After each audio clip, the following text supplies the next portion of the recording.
നമസ്കാരം. നോക്കാം ഈ മണിക്കൂറിലെ പ്രധാന വാർത്തകൾ. മലയാളത്തിലെ പ്രമുഖ സാഹിത്യ നിരൂപകനും എഴുത്തുകാരനുമായ പ്രൊഫസർ എം കെ സാനു അന്തരിച്ചു. 98 വയസ്സായിരുന്നു. ആരോഗ്യ പ്രശ്നങ്ങളെ തുടർന്ന് കൊച്ചി അമൃത ആശുപത്രിയിൽ ചികിത്സയിലിരിക്കെയാണ് മരണം.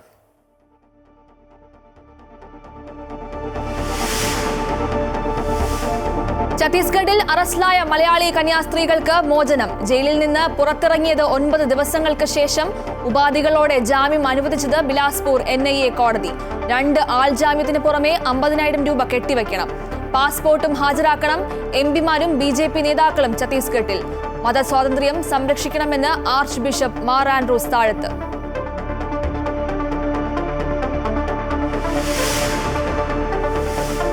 തിരുവനന്തപുരം മെഡിക്കൽ കോളേജിൽ ശസ്ത്രക്രിയാ ഉപകരണം കാണാതായ സംഭവത്തിൽ ആരോഗ്യവകുപ്പ് അന്വേഷണം തുടങ്ങി. DMEക്ക് ചുമതല. അന്വേഷണങ്ങളോട് സഹകരിക്കുമെന്ന് ഡോക്ടർ ഹാരിസ്.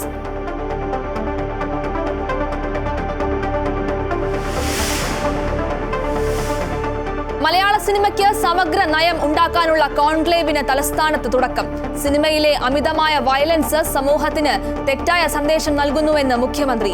കൂട്ടായ ചർച്ചയിലൂടെ സിനിമാ മേഖലയിലെ പ്രശ്നങ്ങൾ പരിഹരിക്കാനാകുമെന്ന് മോഹൻലാൽ. തൊഴിൽ ചൂഷണത്തിനെതിരെ ശക്തമായ നടപടി എടുക്കണമെന്നും കാസ്റ്റിംഗ് കൗച്ചിനെതിരെ നിയമ നടപടി വേണമെന്നും കരട് രേഖ.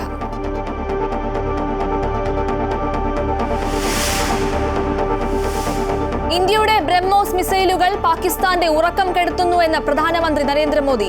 കോൺഗ്രസും സമാജ്വാദി പാർട്ടിയും തീവ്രവാദികളുടെ അവസ്ഥ കണ്ട് കരയുകയാണെന്നും പരിഹാസം. ജമ്മുകശ്മീരിലെ കുൽഗാമിൽ ഏറ്റുമുട്ടൽ. കൊടും ഭീകരനെ സൈന്യം വധിച്ചു. വൻ ആയുധശേഖരം പിടിച്ചെടുത്തു. പ്രദേശത്ത് തെരച്ചിൽ ശക്തം.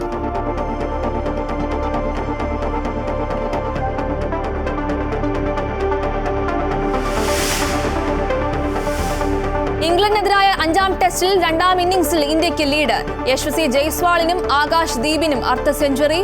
3 വിക്കറ്റ് നഷ്ടം. ഇന്ത്യക്ക് 166 ലീഡ്.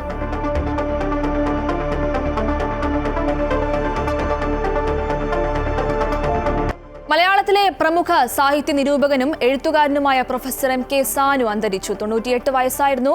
ആരോഗ്യ പ്രശ്നങ്ങളെ തുടർന്ന് കൊച്ചി അമൃത ആശുപത്രിയിൽ ചികിത്സയിലിരിക്കെയാണ് മരണം. കേന്ദ്ര കേരള സാഹിത്യ അക്കാദമി പുരസ്കാരങ്ങൾ ലഭിച്ചിട്ടുണ്ട്. വിവരങ്ങളുമായി ശ്രീജിത്ത് ചേരുന്നുണ്ട്. ശ്രീജിത്ത്, മലയാളത്തിലെ പ്രമുഖ സാഹിത്യ നിരൂപകനും എഴുത്തുകാരനുമായ പ്രൊഫസർ എം കെ സാനു അന്തരിച്ചു. 98 വയസ്സായിരുന്നു.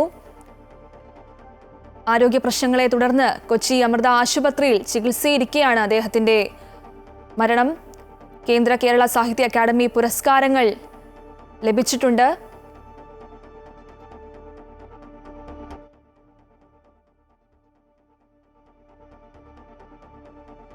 തൻ്റെ ആശയങ്ങൾ എപ്പോഴും എഴുത്തിലൂടെ തുറന്നു പറയുന്ന ഒരു വ്യക്തിയായിരുന്നു എം കെ സാനുമാഷ്. എല്ലാ പ്രധാന വേദികളിലെല്ലാം അദ്ദേഹം സജീവമായിരുന്നു.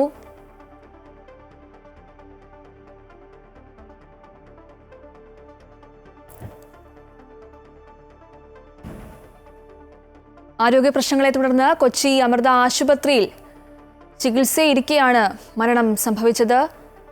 കേന്ദ്ര കേരള സാഹിത്യ അക്കാദമി പുരസ്കാരങ്ങൾ ലഭിച്ചിട്ടുണ്ട്.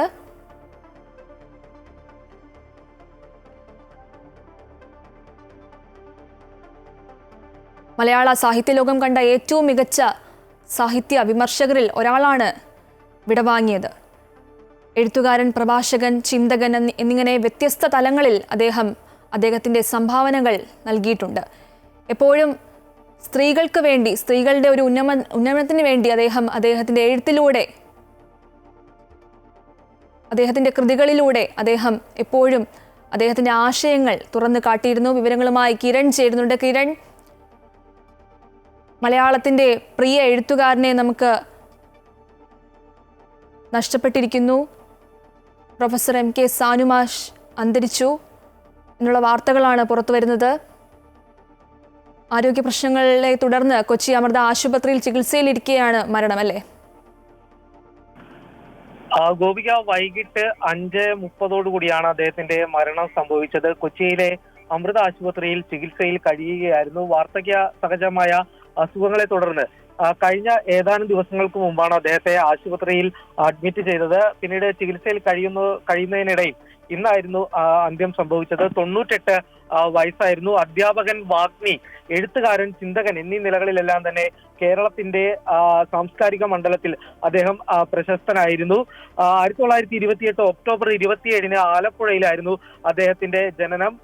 അതീവ സമ്പന്ന കുടുംബത്തിൽ ജനിച്ചിരുന്നെങ്കിലും പിന്നീട് പിതാവിന്റെ മരണത്തോടുകൂടി വലിയൊരു ദാരിദ്ര്യത്തിൽ പോയ ഒരു കുടുംബത്തിലായിരുന്നു അദ്ദേഹത്തിന്റെ യൗവനം കഴിച്ചുകൂട്ടിയത്. അദ്ദേഹം പിന്നീട് അധ്യാപകനായും കോളേജ് അധ്യാപകനായും എല്ലാം തന്നെ പ്രശസ്തനായിരുന്നു. പിന്നീട് എഴുത്തിന്റെ മേഖലകളിലേക്ക് തിരിയുകയായിരുന്നു. അദ്ദേഹത്തിന്റെ കൃതികൾ, നിരവധി കൃതികളാണ് പിന്നീട് പ്രസിദ്ധീകരിക്കപ്പെട്ടിട്ടുള്ളത്.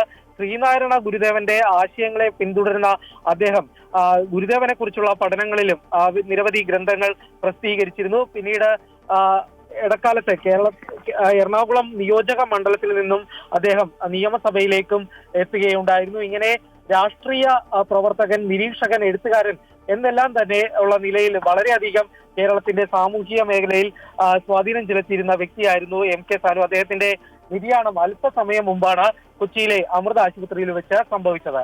ഗോപിക. കിരൺ, ഈ മലയാള സാഹിത്യ ലോകം കണ്ട ഏറ്റവും മികച്ച സാഹിത്യ വിമർശകരിൽ ഒരാളെയാണ് നമുക്ക് നഷ്ടമായിരിക്കുന്നത്. ഇപ്പോൾ കൊച്ചി അമൃത ആശുപത്രിയിൽ പ്രമുഖ വ്യക്തികളെല്ലാം എത്തിയിട്ടുണ്ടോ?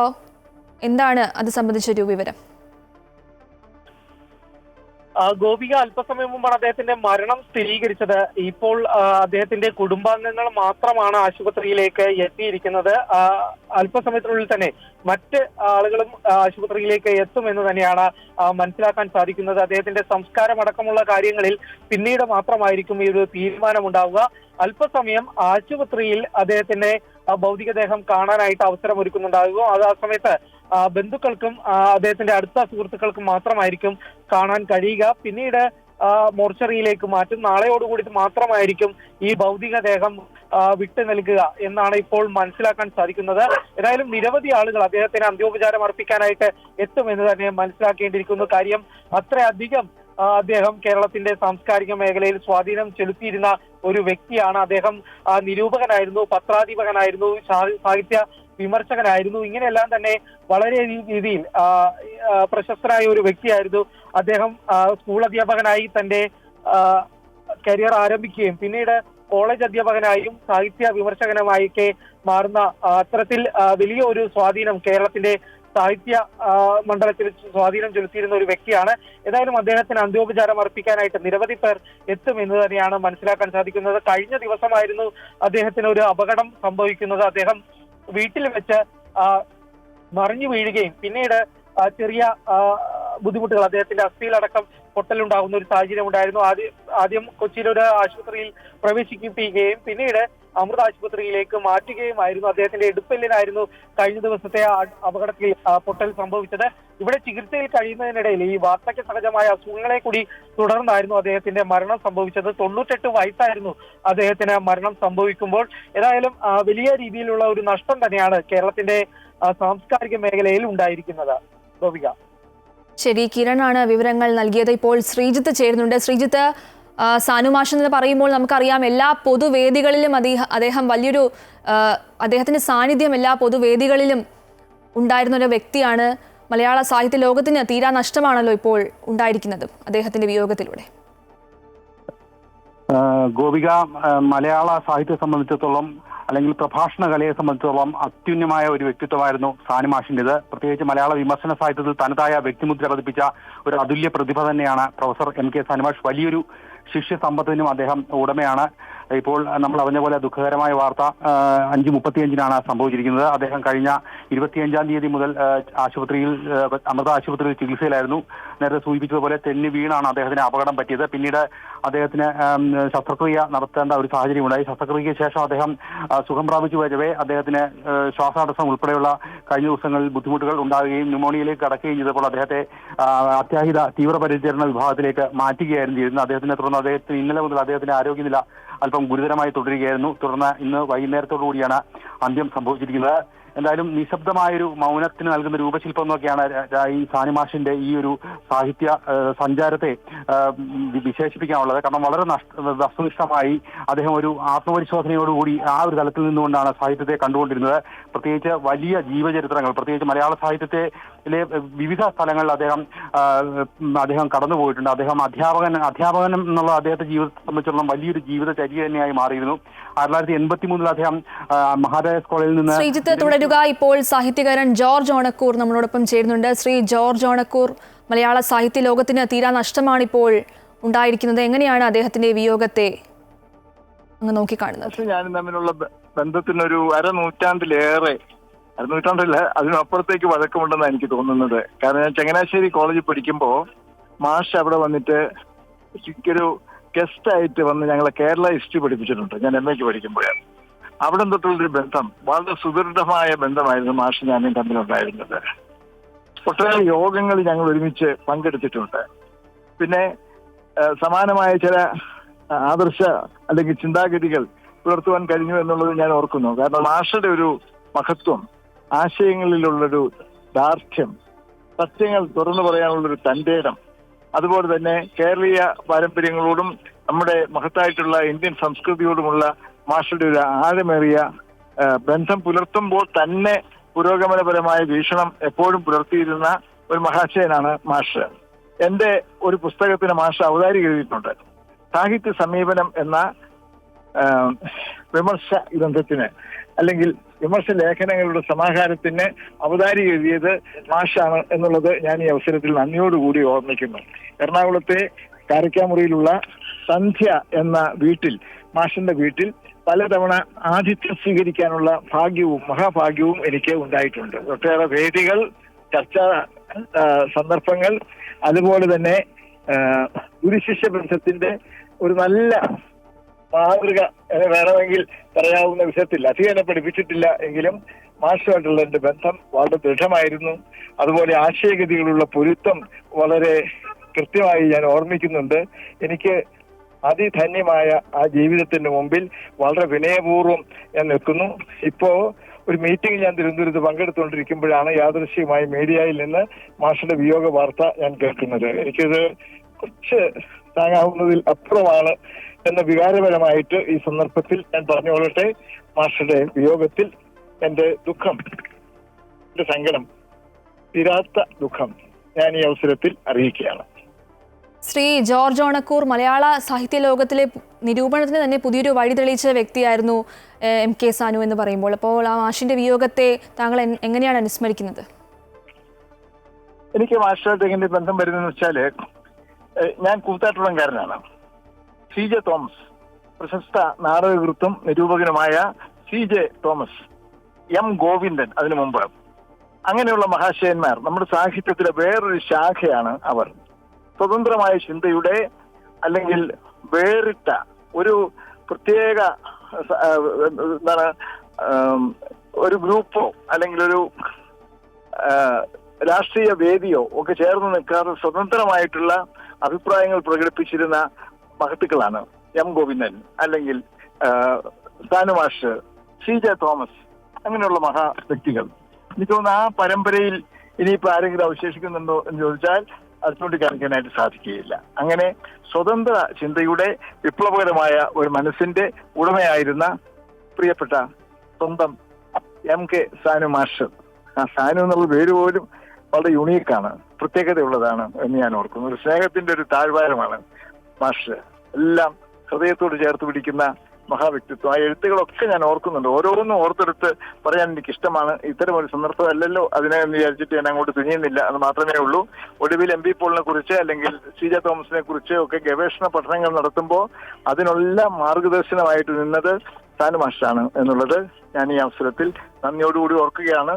തിരുവനന്തപുരത്ത് MB പോളിന്റെ സംസ്കരിച്ചിരിക്കുന്നത് എല്ലാവർക്കും അറിയാം. ഇവിടെ പാറ്റൂർ പള്ളിയുടെ തെമ്മാടി കുഴിയിലാണ് പ്രിയപ്പെട്ട MB പോളിനെ, മഹാനായ MB പോളിനെ സംസ്കരിച്ചിരിക്കുന്നത്. ഒടുവിൽ കുറച്ചു കാലം കഴിഞ്ഞപ്പോ ഈ തെമ്മാടിക്കുഴി റോഡിന്റെ ഗതി മാറിയപ്പോ പള്ളിയുടെ സിമിത്തേരിക്കുള്ളിലായി. CJയുടെ ഭാര്യ MB പോളിന്റെ മകൾ റോസി തോമസ് സാനുമാഷൊത്താണ് തിരുവനന്തപുരത്ത് വന്നത്. ഞങ്ങൾ എല്ലാവരും ചേർന്നിട്ടാണ് ഇപ്പൊ പാറ്റൂർ സെമിത്തേരിയിൽ കാണുന്ന MP പോളിന്റെ ആ ഒരു സ്മാരകശില സ്ഥാപിക്കാൻ സാധിച്ചത് എന്നുള്ളതും ഈ അവസരത്തിൽ ഓർമ്മിക്കുകയാണ്. അപ്പൊ എഴുത്തിന്റെ വിപ്ലവം, അതിന്റെ ഒരു സുതാര്യത അല്ലെങ്കിൽ സ്വതന്ത്ര സ്വഭാവം, അതുപോലെ സാമൂഹികമായ ബന്ധങ്ങളിൽ നീതിക്ക് വേണ്ടിയുള്ള പോരാട്ടങ്ങളിൽ ഒക്കെ സാനുമാഷ് ഒപ്പം ഉണ്ടായിരുന്ന ഒരു കാലം ഞാൻ ഓർക്കുന്നു. ഒരുപക്ഷെ കുറ്റിപ്പുഴ കൃഷ്ണപിള്ളയോട് വേണം, അല്ലെങ്കിൽ MP പോളിനോട്, അല്ലെങ്കിൽ അതുപോലുള്ള മഹാത്മാക്കളോട് വേണം സാനുമാഷെ താരതമ്യം ചെയ്യാനായിട്ട്. നല്ല അധ്യാപകനായിരുന്നു അദ്ദേഹം, തീർച്ചയായും നല്ല നിരൂപകനായിരുന്നു, നല്ല മിതത്വം പുലർത്തിയിരുന്ന സാംസ്കാരിക നേതാവായിരുന്നു MK സാനു. വലിയ നഷ്ടമാണ് വാസ്തവത്തിൽ. ഇങ്ങനെയുള്ള ഒരു പൂർണ്ണ ജീവിതം ജീവിച്ചു എന്നുള്ളതൊക്കെ നമ്മൾ പറയുമെങ്കിലും നമ്മുടെ അച്ഛൻ നമ്മൾ വേർപിരിയുമ്പോൾ, അമ്മ വേർപിരിയുമ്പോൾ, എത്ര വയസ്സായാലും എത്ര പ്രായമായാലും ആ വേർപാട് ദുഃഖകരം തന്നെയാണ്. അതുപോലെയാണ് ഒരു ഗുരുവിന്റെ വേർപാട് എന്ന് പറയുന്നത്. സാനുമാഷ് എനിക്കൊരു ഗുരുവാണ്, അല്ലെങ്കിൽ മാതാപിതാ ഗുരു ദൈവം എന്ന് പറയുന്ന ഭാരതീയ കാവ്യനീതിയുടെ ഒരു പ്രകാശനം വാസ്തവത്തിൽ സാനുമാഷിൽ ഞാൻ കാണുന്നുണ്ട് എന്ന് കൂടിയും ചേർത്ത് വെച്ച് പറയട്ടെ. ജോർജ് ഓണക്കൂർ മലയാള സാഹിത്യ ലോകം കണ്ട ഏറ്റവും മികച്ച സാഹിത്യ വിമർശകരിൽ ഒരാളാണ് വിടവാങ്ങിയത്. എഴുത്തുകാരൻ, പ്രഭാഷകൻ, ചിന്തകൻ എന്നിങ്ങനെ വ്യത്യസ്ത തലങ്ങളിൽ MK സാനു മാഷ് അദ്ദേഹത്തിന്റെ സംഭാവനകൾ നൽകിയിട്ടുണ്ട്. വൈകുന്നേരം 5:35 മരണം സംഭവിച്ചത്. 98 വയസ്സായിരുന്നു. എറണാകുളത്തെ അമൃത ആശുപത്രിയിൽ ചികിത്സയിൽ ഇരിക്കുകയായിരുന്നു മരണം സംഭവിച്ചത്. മലയാള സാഹിത്യ ലോകം കണ്ട ഏറ്റവും മികച്ച സാഹിത്യ വിമർശകരിൽ ഒരാളാണ് വിടവാങ്ങിയത്.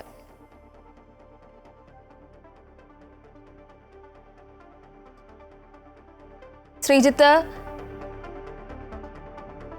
ചേരുന്നുണ്ട്. ശ്രീജിത്ത്, ഒരു എഴുത്തുകാരൻ, പ്രഭാഷകൻ, ചിന്തകൻ എന്നിങ്ങനെ വ്യത്യസ്ത തലങ്ങളിൽ MK സാനുമാഷ് അദ്ദേഹത്തിന്റെ സംഭാവനകൾ മലയാള സാഹിത്യ ലോകത്തിന് നൽകിയിട്ടുണ്ട്. വലിയൊരു തീരാനഷ്ടം തന്നെയല്ലേ ഇത്?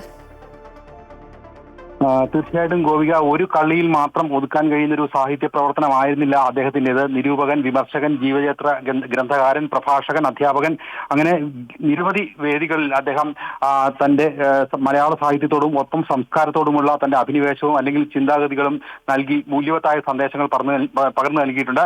പ്രധാനമായും വലിയ മഹോന്നതമായ വ്യക്തിത്വങ്ങളോടൊപ്പം തന്റെ കാലം ചിലവഴിക്കാൻ സാധിച്ചു. അവരെക്കുറിച്ചുള്ള പഠനങ്ങൾ നേരിട്ട് നടത്താൻ സാധിച്ചു എന്നുള്ളതാണ് അദ്ദേഹത്തെ വിശിഷ്ടനാക്കുന്നത്. പ്രത്യേകിച്ച് Sree Narayana Guru, Sahodaran Ayyappan, Kumaranasan, doctor P. Palpu, Changampuzha Krishnapillai, Vaikom Muhammad Basheer, Vyloppilli, P. Kesavadev, അങ്ങനെ കേസരി ബാലകൃഷ്ണപിള്ള, ഇവരുടെയൊക്കെ ജീവിതം നേരിട്ട് കണ്ട് മനസ്സിലാക്കി അവരുടെ ജീവചരിത്രം എഴുതാൻ കഴിഞ്ഞു എന്നുള്ളത് അവരുടെ ജീവിതം മലയാളികൾക്ക് ഭാവി തലമുറയ്ക്ക് പരിചയപ്പെടുത്തി കൊടുക്കാൻ അത്രത്തോളം അടുത്ത് നിന്ന് കാണാൻ കഴിഞ്ഞു, അത്രത്തോളം പഠനം നടത്താൻ കഴിഞ്ഞു അദ്ദേഹം. അതാണ് മലയാളത്തിന് സമ്മാനിച്ചത്. 60ഓളം പുസ്തകങ്ങൾ അദ്ദേഹം എഴുതിയിട്ടുണ്ട്.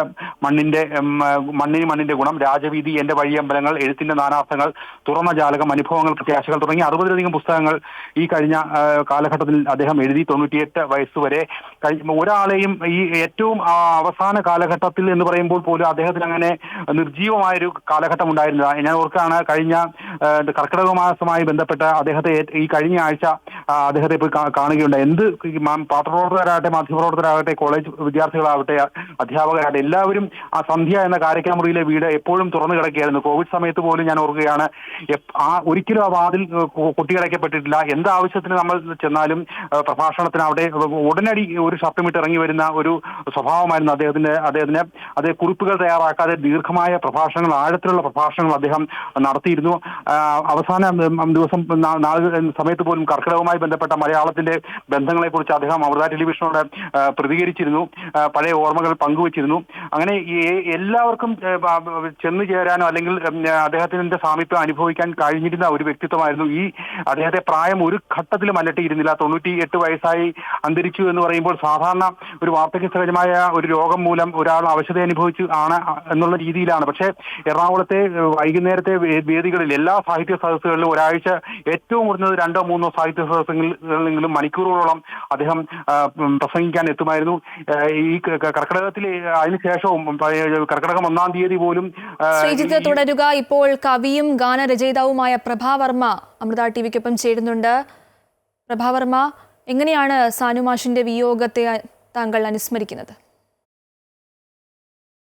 എന്നെ സംബന്ധിച്ചിടത്തോളം വ്യക്തിപരമായി കൂടി വലിയൊരു നഷ്ടമാണ്. അദ്ദേഹത്തിന്റെ സ്നേഹവാത്സല്യങ്ങള് വലിയൊരളവിൽ അനുഭവിക്കാൻ എനിക്ക് ഇടവന്നിട്ടുണ്ട്. കഴിഞ്ഞ നിരവധി പതിറ്റാണ്ടുകളായി അദ്ദേഹം എന്നോട് ഏതാണ്ട് ഒരു മകനോട് എന്ന ഇതിന് സമാനമായ രീതിയിലുള്ള വാത്സല്യപൂർവകമായ പരിഗണനയാണ് പെരുമാറിയിട്ടുള്ളത്. വളരെ ശാന്തവും സൗമ്യവും ദീപ്തവുമായ ഒരു വ്യക്തിത്വം എന്ന് പറയണം. നമ്മുടെ സാംസ്കാരിക രംഗങ്ങളിലെ വളരെ ശാന്തമായിട്ട് എന്നാൽ അതേസമയം തന്നെ നിശ്ചയദാർഢ്യത്തോടെ ഉറച്ചു നിൽക്കുന്ന ഒരു സാന്നിധ്യമായിരുന്നു അദ്ദേഹം.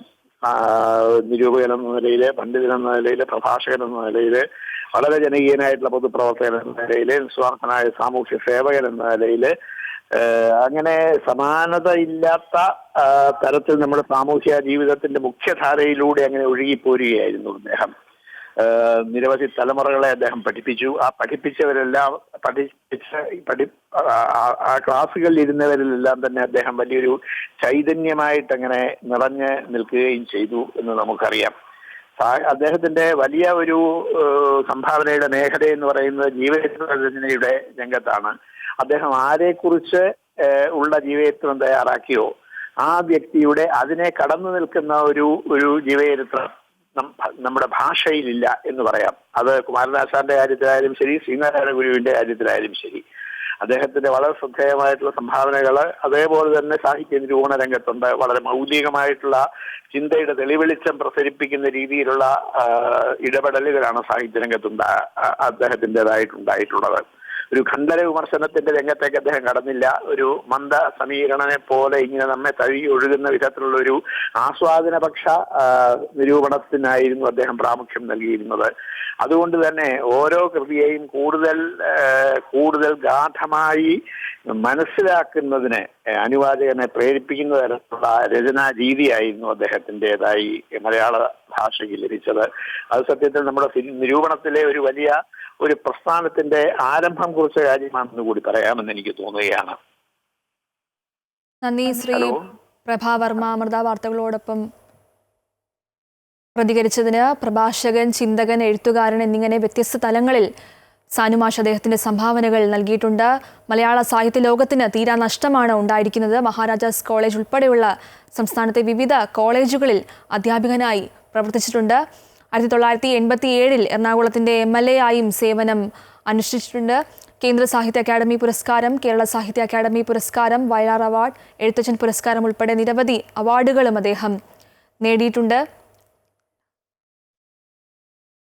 ശ്രീജിത്ത്, ഈ വാർദ്ധക്യത്തിലും സാഹിത്യ സാമൂഹിക പ്രവർത്തനങ്ങളിലും സജീവമായിരുന്നല്ലോ സാനുമാഷ്. നമുക്കറിയാം, എല്ലാ പൊതുവേദികളിലും അദ്ദേഹത്തിന്റെ ഒരു സാന്നിധ്യം ഉണ്ടായിരുന്നു. ശ്രീജിത്ത് സൂചിപ്പിച്ച പോലെ പത്രക്കാർക്കെന്നല്ല, ആർക്ക് വേണമെങ്കിലും എപ്പോൾ വേണമെങ്കിലും അടുത്തുപോയി സംസാരിക്കാം. അങ്ങനെ എല്ലാവരോടും വളരെ സൗഹൃദപരമായ ഒരു പെരുമാറ്റമുള്ളൊരു വ്യക്തിയായിരുന്നു പ്രൊഫസർ MK സാനു. ഗോപിക, തീർച്ചയായും. കാരണം അത്യുന്നതയിൽ നിൽക്കുന്ന ഒരു സാഹിത്യകാരൻ, അല്ലെങ്കിൽ അത്രയും പ്രൗഢ ഗംഭീരമായൊരു ജീവിതത്തിനുടമയാണെങ്കിൽ പോലും ആരെയും അകറ്റി നിർത്താത്ത, എല്ലാവരും തികച്ചും ലാളിത്യത്തോടുകൂടി പെരുമാറുന്ന, വിനയത്തോടുകൂടി പെരുമാറുന്ന ഒരു അത്യുന്നത വ്യക്തിത്വം തന്നെയായിരുന്നു അദ്ദേഹം. പ്രത്യേകിച്ച് ഇപ്പോൾ ഗോപിക സൂചിപ്പിച്ചതുപോലെ ഏറ്റവും തലയെടുപ്പുള്ള പുരസ്കാരങ്ങളെല്ലാം തന്നെ അദ്ദേഹത്തെ തേടിയിട്ടിട്ടുണ്ട്. വയലാർ അവാർഡ്, കേരള സാഹിത്യ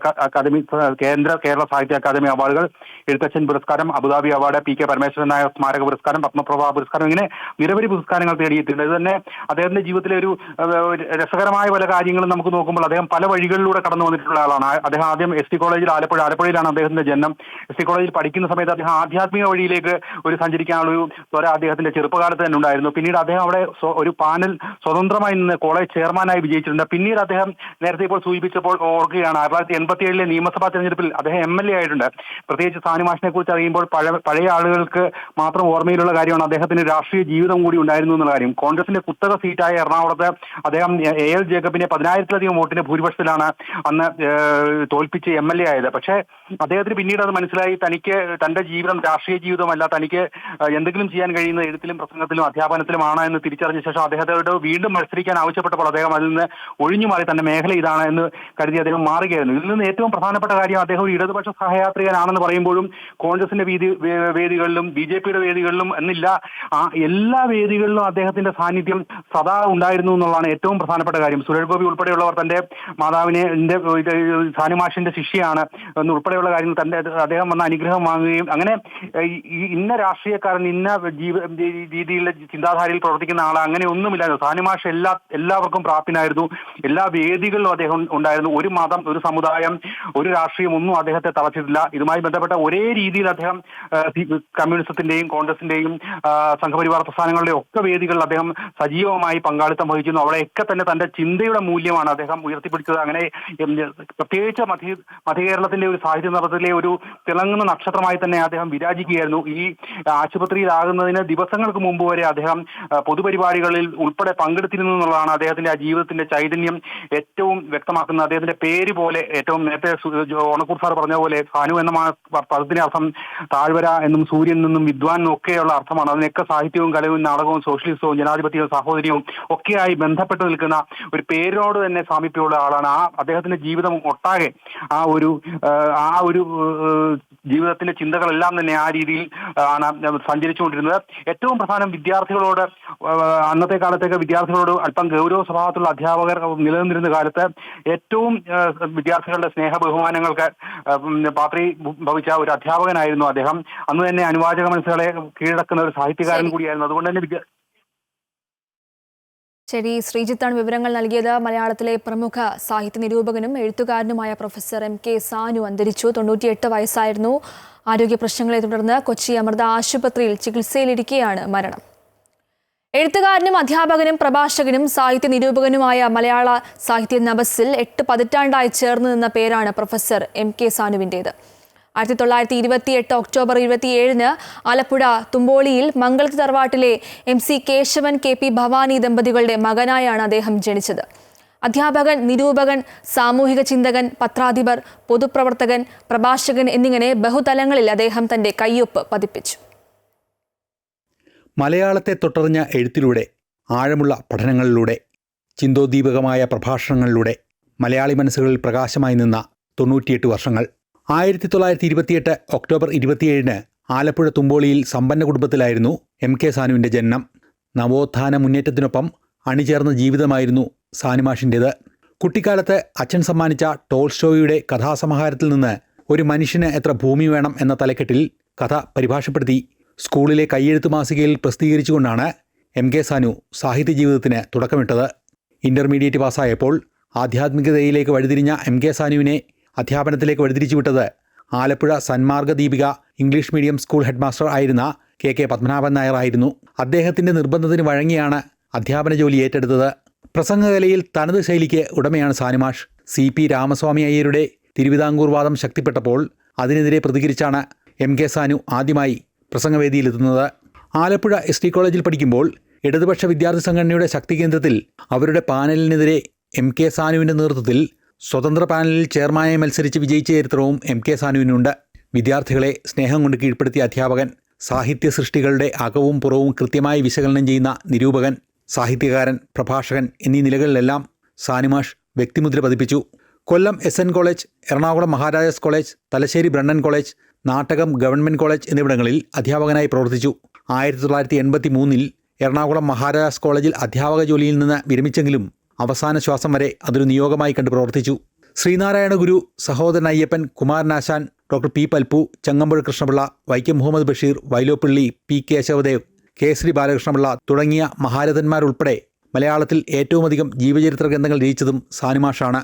മണ്ണിന് മണ്ണിൻ്റെ ഗുണം, രാജവീഥി, എൻ്റെ വഴിയമ്പലങ്ങൾ, എഴുത്തിൻ്റെ നാനാർത്ഥങ്ങൾ, തുറന്ന ജാലകം, അനുഭവങ്ങൾ, പ്രത്യാശകൾ തുടങ്ങി 60-ലധികം പുസ്തകങ്ങൾ, 100 കണക്കിന് ലേഖനങ്ങൾ, വയലാർ അവാർഡ്, കേന്ദ്ര കേരള സാഹിത്യ അക്കാദമി അവാർഡുകൾ, എഴുത്തച്ഛൻ പുരസ്കാരം, Abu Dhabi award, PK Parameswaran Nair സ്മാരക പുരസ്കാരം, പത്മപ്രഭ പുരസ്കാരം, ആശാൻ പുരസ്കാരം എന്നിവയും സാനുമാഷിനെ തേടിയെത്തി. 1987 നിയമസഭാ തെരഞ്ഞെടുപ്പിൽ കോൺഗ്രസിൻ്റെ കുത്തക മണ്ഡലമായിരുന്ന എറണാകുളത്ത് ഇടതുപക്ഷ സ്ഥാനാർത്ഥിയായി നിന്ന് സാനുമാഷ് മത്സരിച്ചു വിജയിച്ചു. കോൺഗ്രസ് നേതാവ് AL ജേക്കബിനെ 10,000-ലധികം വോട്ടിൻ്റെ ഭൂരിപക്ഷത്തിലാണ് MK സാനുമാഷ് പരാജയപ്പെടുത്തിയത്. തൊട്ടടുത്ത തെരഞ്ഞെടുപ്പിലും മത്സരിക്കുവാൻ LDF നേതൃത്വം പറഞ്ഞെങ്കിലും തനിക്ക് സംഭാവന ചെയ്യുവാൻ കഴിയുന്നത് എഴുത്തിലും പ്രസംഗത്തിലും മാത്രമാണെന്ന് പറഞ്ഞ് അദ്ദേഹം ഒഴിഞ്ഞുമാറുകയായിരുന്നു. പരേതയായ N രത്നമ്മയാണ് ഭാര്യ. MS Ranjith, MS Rekha, doctor MS Geetha, MS Seetha, Haris എന്നിവർ മക്കളാണ്. അമൃത ന്യൂസ്, കൊച്ചി. മറ്റു വാർത്തകൾ നോക്കാം. ഛത്തീസ്ഗഡിൽ അറസ്റ്റിലായ കന്യാസ്ത്രീകൾ ജയിലിന് പുറത്തിറങ്ങി. ഉപാധികളോടെ ജാമ്യം ലഭിച്ചതിന് പിന്നാലെയാണ് 9 ദിവസത്തിനു ശേഷം കന്യാസ്ത്രീകൾ ജയിൽ മോചിതരായത്.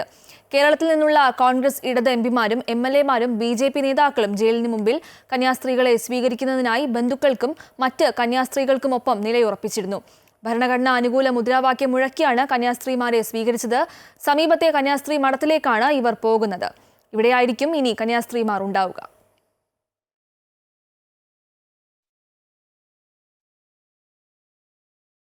മനുഷ്യക്കടത്തും മതപരിവർത്തനവും ആരോപിച്ചാണ് മലയാളി കന്യാസ്ത്രീകളെ അറസ്റ്റ് ചെയ്തത്. ബിലാസ്പൂർ NIA പ്രത്യേക കോടതിയാണ് ജാമ്യം അനുവദിച്ചത്. 9 ദിവസത്തിന് ശേഷമാണ് മോചനമാകുന്നത്. കസ്റ്റഡിയിൽ വിടേണ്ടതുണ്ടോ എന്ന കോടതിയുടെ ചോദ്യത്തിന് വേണ്ട എന്ന പ്രോസിക്യൂഷന്റെ മറുപടിയാണ് കന്യാസ്ത്രീകൾക്ക് ജാമ്യം അനുവദിക്കുന്നതിൽ നിർണായകമായത്. 2 ആൾ ജാമ്യം, ഒപ്പം 50,000 രൂപ കെട്ടിവെക്കുകയും വേണം. പാസ്പോർട്ടും കെട്ടിവെക്കണം. കഴിഞ്ഞ ദിവസം ജാമ്യത്തിനായി ഉന്നയിച്ച വാദങ്ങളെ പ്രോസിക്യൂഷൻ പൂർണ്ണമായി ഖണ്ഡിച്ചിരുന്നില്ല. സാങ്കേതികമായി മാത്രമാണ് സർക്കാർ ജാമ്യാപേക്ഷയെ എതിർത്തത്. കേസ് അന്വേഷണം പ്രാരംഭഘട്ടത്തിലാണെന്നും പ്രോസിക്യൂട്ടർ കോടതിയെ അറിയിച്ചിരുന്നു. അതേസമയം മനുഷ്യക്കടത്ത്, മതപരിവർത്തന കുറ്റങ്ങൾ നിലനിൽക്കില്ലെന്നായിരുന്നു കന്യാസ്ത്രീകൾക്ക് വേണ്ടി ഹാജരായ മുതിർന്ന അഭിഭാഷകൻ അമൃതോദാസ് വാദിച്ചത്. 5-ാമത്തെ വയസ്സിൽ മതപരിവർത്തകയാണ് യുവതി. ജോലിക്ക് കൊണ്ടുപോയതിന് പൂർണ്ണമായ രേഖകളുണ്ട്. അതുകൊണ്ട് തന്നെ ചുമത്തിയിരിക്കുന്നത് അടിസ്ഥാനമില്ലാത്ത കുറ്റമാണെന്നാണ് അഭിഭാഷകൻ അമൃതോദാസ് കോടതിയെ ബോധിപ്പിച്ചത്. അസീസി സിസ്റ്റേഴ്സ് സന്യാസിനി സമൂഹത്തിലെ അംഗങ്ങളായ സിസ്റ്റർ വന്ദന ഫ്രാൻസിസ്, സിസ്റ്റർ പ്രീതി മേരി എന്നിവരെ ദുർഗിൽ വെച്ചായിരുന്നു മനുഷ്യക്കടത്തും മതപരിവർത്തനവും ആരോപിച്ച് പോലീസ് അറസ്റ്റ് ചെയ്തത്. ബജ്രംഗ് ദൾ പ്രവർത്തകർ നൽകിയ പരാതിയുടെ അടിസ്ഥാനത്തിലായിരുന്നു നടപടി. പെൺകുട്ടികളുടെ മാതാപിതാക്കളുടെ സമ്മതത്തോടെ സഭയുടെ ആശുപത്രികളിലേക്കും പള്ളിയിലേക്കും ജോലിക്ക് വേണ്ടി കൊണ്ടുപോവുകയാണെന്നും തിരിച്ചറിയൽ രേഖകളടക്കം തങ്ങളുടെ പക്കലുണ്ടെന്നും ഇവർ പോലീസിനെ അറിയിച്ചുവെങ്കിലും ബജ്രംഗ് ദൾ പ്രവർത്തകർ പ്രതിഷേധം കടുപ്പിക്കുകയായിരുന്നു. പിന്നാലെ റെയിൽവേ പോലീസ് ഇവരെ അറസ്റ്റ് ചെയ്ത് ലോക്കൽ പോലീസിന് കൈമാറി. 10 വർഷം വരെ തടവ് ശിക്ഷ കിട്ടാവുന്ന കുറ്റങ്ങൾ ചുമത്തിയാണ് FIR രജിസ്റ്റർ ചെയ്തത്. അറസ്റ്റിനു പിന്നാലെ വൻതോതിൽ പ്രതിഷേധങ്ങൾ കേരളത്തിലും രാജ്യതലസ്ഥാനത്തും ഉയർന്നിരുന്നു. പാർലമെന്റിനകത്തും പുറത്തും കോൺഗ്രസും CPM-ഉം പ്രതിഷേധം ഉയർത്തി. അതേസമയം ജാമ്യം കിട്ടിയാലും FIR റദ്ദാക്കുന്നതുവരെ പോരാട്ടം തുടരുമെന്ന് പ്രതിപക്ഷ MP-മാർ പ്രതികരിച്ചിട്ടുണ്ട്. News desk, Amrita TV. കന്യാസ്ത്രീകൾക്ക് ജാമ്യം ലഭിക്കാൻ സഹായിച്ചവരോട് നന്ദിയെന്ന് major bishop cardinal Mar Baselios Cleemis Catholicos Bava. ഇത് താൽക്കാലികമായ ആശ്വാസം മാത്രമാണ്. സത്യസന്ധമായ അന്വേഷണം നടക്കട്ടെ എന്നും കോടതിയിൽ വലിയ വിശ്വാസമുണ്ടെന്നും ക്ലെമിസ് കത്തോലിക്ക ബാവ പറഞ്ഞു. നമ്മുടെ ഛത്തീസ്ഗഡിലെ തുറുങ്കിലടയ്ക്കപ്പെട്ട 2 സഹോദരിമാർക്ക് ജാമ്യം ലഭിച്ചു എന്നുള്ളത് വലിയ സന്തോഷകരമായ വാർത്തയാണ്. അതിനെ ഹൃദയപൂർവ്വം സ്വാഗതം ചെയ്യുന്നു. അതിന് സഹായിച്ച എല്ലാവരോടും കേരള സഭയുടെ പ്രത്യേകമായിട്ടുള്ള നന്ദി ഞാൻ അറിയിക്കുന്നു. വിഷയം അവസാനിക്കുന്നില്ല. ഇതൊരു ജാമ്യമാണ്. സത്യസന്ധമായ അന്വേഷണം നടക്കട്ടെ. നീതിപൂർവമായ, മനസ്സ് തുറന്ന, മുൻവിധിയില്ലാത്ത കോടതി ഈ വിഷയം പഠിക്കട്ടെ. രാജ്യത്തെ കോടതിയിൽ നമുക്കെല്ലാവർക്കും വലിയ വിശ്വാസമുണ്ട്. അത് വലിയ വിജയത്തിൻ്റെ, നീതിയുടെ അടയാളവുമാണ്. കന്യാസ്ത്രീകൾക്ക് ജാമ്യം ലഭിച്ചതിൽ സന്തോഷമുണ്ടെന്നും അവർക്കുമേൽ ചുമത്തിയിരിക്കുന്ന കുറ്റം റദ്ദാക്കുന്നതുവരെ നിയമ പോരാട്ടം തുടരുമെന്നും ലത്തീൻ കത്തോലിക്ക ബിഷപ്പ് ഡോക്ടർ തോമസ് ജെ നെറ്റോ പ്രതികരിച്ചു. ആരെ വേണമെങ്കിലും കുറ്റം ആരോപിച്ച് കോടതികളിൽ ഇറക്കുന്ന രീതിയിലേക്ക് നിയമ സംവിധാനങ്ങൾ മാറുകയാണ് എന്ന ആശങ്ക നിലനിൽക്കുന്നുണ്ടെന്നും അദ്ദേഹം പറഞ്ഞു.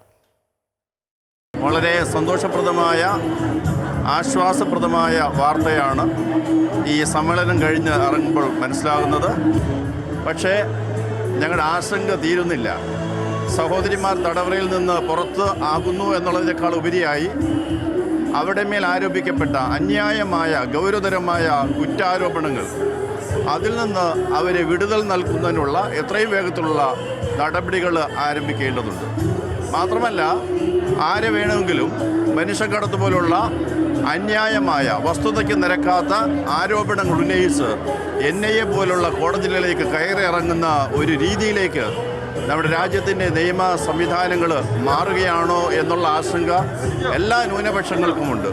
തീർച്ചയായും ജാഗ്രതയോടുകൂടിയാണ് ഇങ്ങനെയുള്ള സംഭവങ്ങളെ ഞങ്ങൾ ന്യൂനപക്ഷ സമുദായങ്ങൾ, ഈ ഭാരതത്തിൽ ജീവിക്കുന്ന ഞങ്ങൾ കാണുന്നത്.